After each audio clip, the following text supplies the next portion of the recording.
Howdy ho and welcome to Rauta's opinion videos. First of all, let's start with the sad news that pretty much arrived this week. First of all, we lost Mike Howie, the former vocalist of legendary band Metal Church.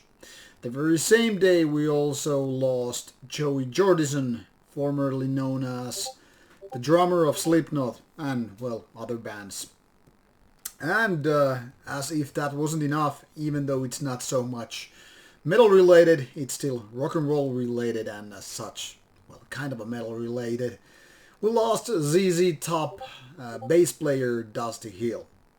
Now 3 deaths in a matter of 2 days. That's kind of a hard thing to swallow for a lot of people, especially us so-called older generation, as if we still remember, we lost Entombed vocalist, we lost Alexi Laiho earlier this year, well, technically speaking, last December, but still.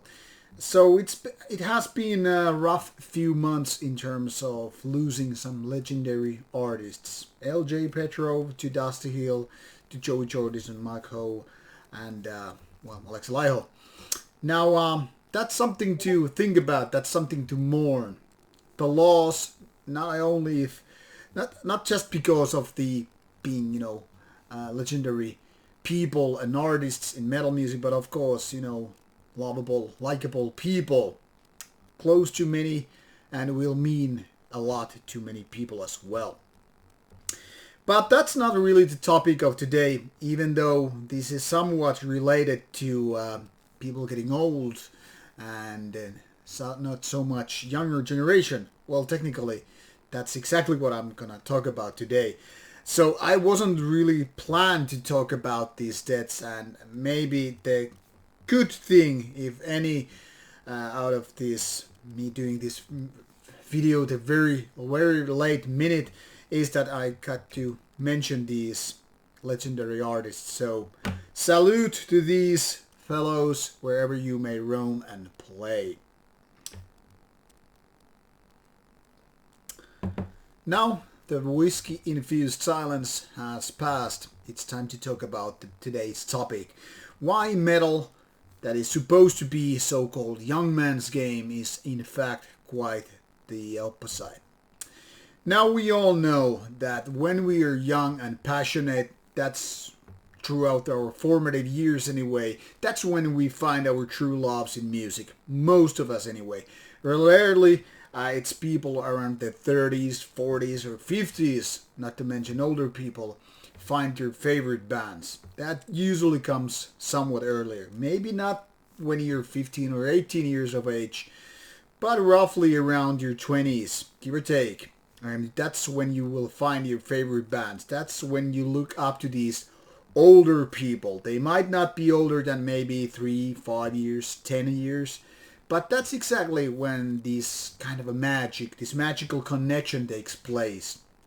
Maybe you're in your 20s and you look up to those guys in their 30s, making their maybe 4th album, and you're like, man, these guys totally rule. I mean, that's exactly what was going on with me and I guess many of my friends. Back then you didn't even realize how little difference there is between your age and the people you look up to. I mean, obviously that was kind of a given with, Slayer especially, Metallica and the like. I mean, they were so much older than I was. But definitely, if I really take a look at that, I mean, when I found Metallica be one of my teenage years, like, favorite bands, still a lot of respect for that band. I mean, the band was not even 10 years old, and it felt like it had been around, like, forever. When I really started to like Slayer a lot, I mean, the same words could be said about them. They had been merely like 10 years around, and yet it felt like forever. They were already veterans of the genre, of the scene, of the whole metal community, if you will. Now when I got to know death metal and black metal more thoroughly, I didn't even realize until like quite late, you could say, that a lot of these musicians are roughly my age. I mean, the veterans of Swedish death metal, for instance, They're only like a few years older. And even closer it was when I was thinking about those important black metal names, especially when we're talking about second wave, not bands like Bathory or Celtic Frost, but those Norwegian bands. It only struck me quite a bit later. I mean, really, really a lot later. That for instance, some people I would interview, for example, Isan of Emperor, he's actually a little bit younger than me. But back in the days, it didn't matter. You didn't care so much that these guys were as much kids as you were, because they were making the music, and obviously that counts. Now fast forward to this day. Now I'm turning 46 in a couple of weeks, and I'm thinking a lot of these bands that I still look up to, they're either dead. I mean, that applies to Chuck Schuldiner of Death, my favorite death metal band. That applies to Jeff Hanneman of Slayer, also been dead quite a few years. Obviously Gordon of Bathory. So many people are dead. Also, if you take into account lots of important artists, even though not my favorite ones, but still important, like Ronnie James Dio or Lemmy Kilmister of Motorhead. People like that. Now joined by people like LJ Petrov or Joey Jordison, Alexi Laiho and so forth. We are getting closer and closer to each and every day to that day that none of these veterans of the scene are around. Yet we still, in our imagination, think that metal is the young man's game. But let's be honest about it. When you take a magazine, when you start browsing those articles, what you see there are bands with older people.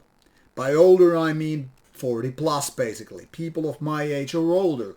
You don't really get to see, oh hey, there's this 6-page article about band which has members of 22 years on average. You don't get really to see that. I mean, it doesn't matter whether we're talking about classic heavy metal, doom metal, thrash metal, death metal, black metal, whatever kind of metal. It's basically nowadays an old man's game. All those bands in the headlines, all those bands taking the, the room, the cover image and all that stuff, or dropping those names, they're all old farts. And also, not only that, what I've seen a lot lately, especially past few years, not only because of Rauta, but also because of that. I'll give you an example soon. I've noticed that we're kind of looking down to those youngsters like, hey, they're not ready to do music, or they're too childish. They're not, they don't have what it takes. And suddenly it seems like those people we were back in our 20s, and looking up to these guys, hey, these guys gonna be big. These are already big. You're dropping names like Mayhem or Burzum or Dogthrone, things like that about black metal. Or you go for Cannibal Corpse and Morbid Angel or Death or Ball Thrower. You're looking up to those guys because, well, they're old, they're veterans, they've seen it all, they've conquered the world and all that stuff.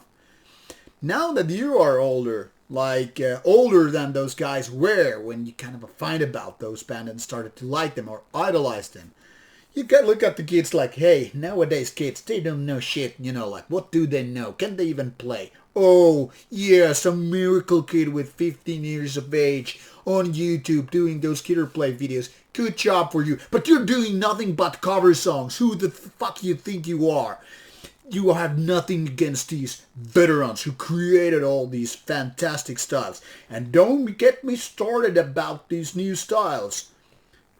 You get the idea. That what once was young and passionate and all naive and ready to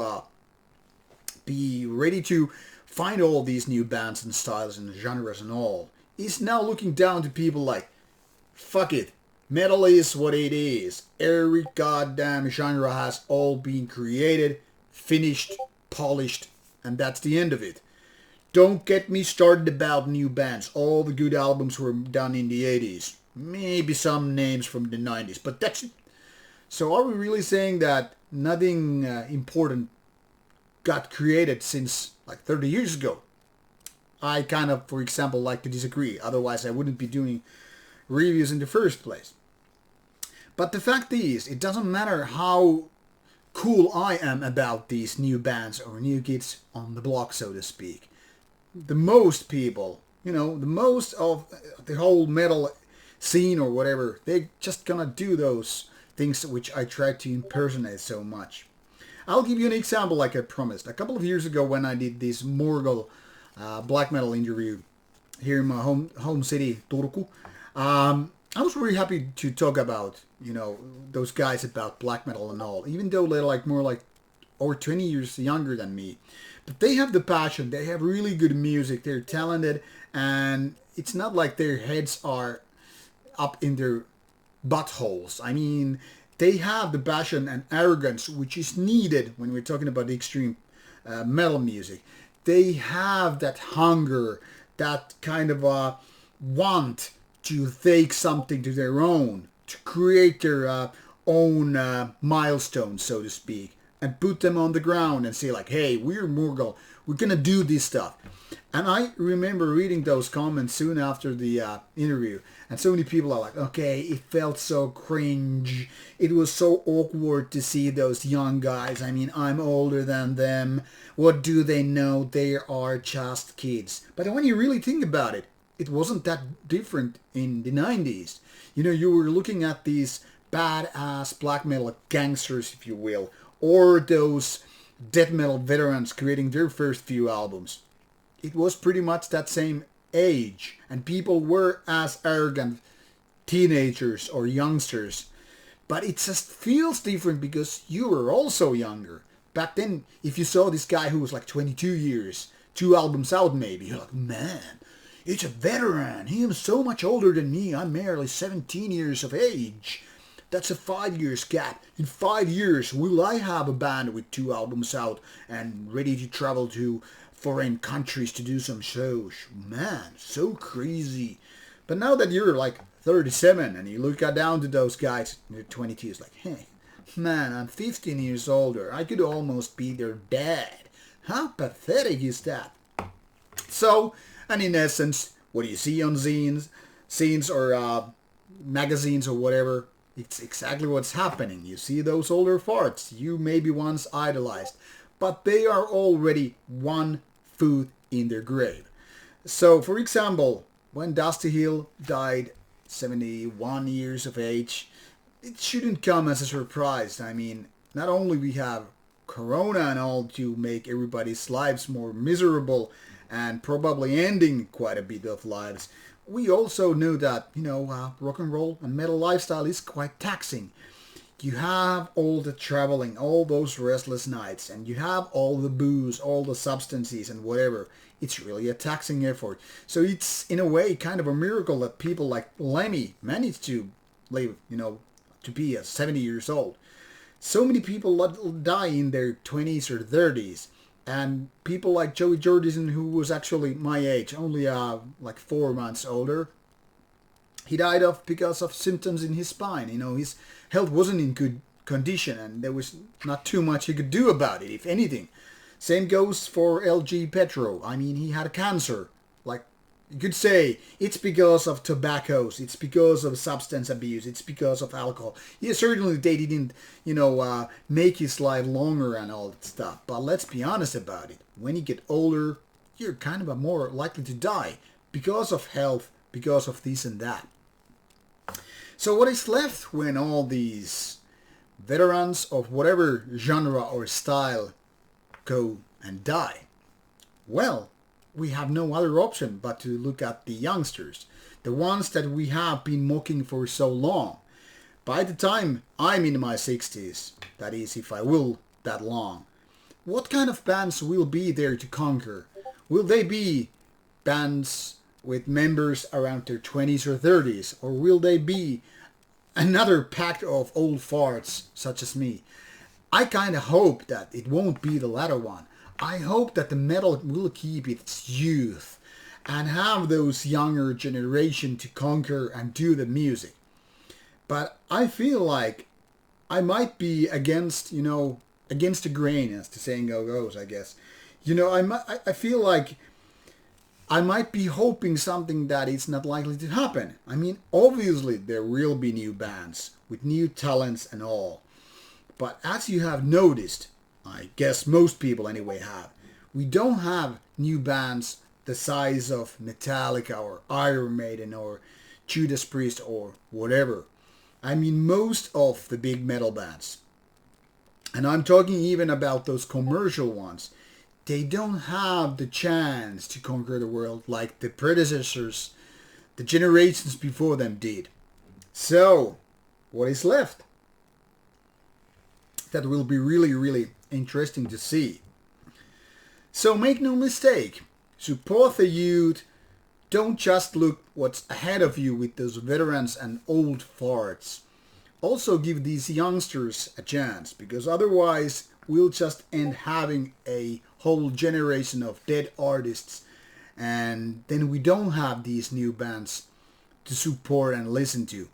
And I doubt it that many of us are looking forward to see, some kind of a Burzum hologram on stage versus the real deal what these younger generation people might have. To have this new level of passion, to have these new ways to perform outstanding gigs, to make awesome albums and all that stuff. So look beyond the age. Give the whole generation a possibility, and maybe by the time you are old and ready to die, you will say, I got to hear metal from 8 different decades, not only from the 90s and 80s, because you were just too stubborn to understand it before it's too late. Now, it's time for your opinion. What newer bands have you liked? Do you think the newer generation even has the possibility to create new, interesting music? Or is it just everything with the hands of those old folks that are going to be dead in 10, 20 years? Give me your opinion. I'm looking forward to read about it. And should we have a proper discussion about the topic? Who knows, maybe there will be a sequel to this video. Now let's just keep our thumbs up that more metal people won't die anytime soon, because it's been a horrible year or two already. Now, take care, salute, and in good health.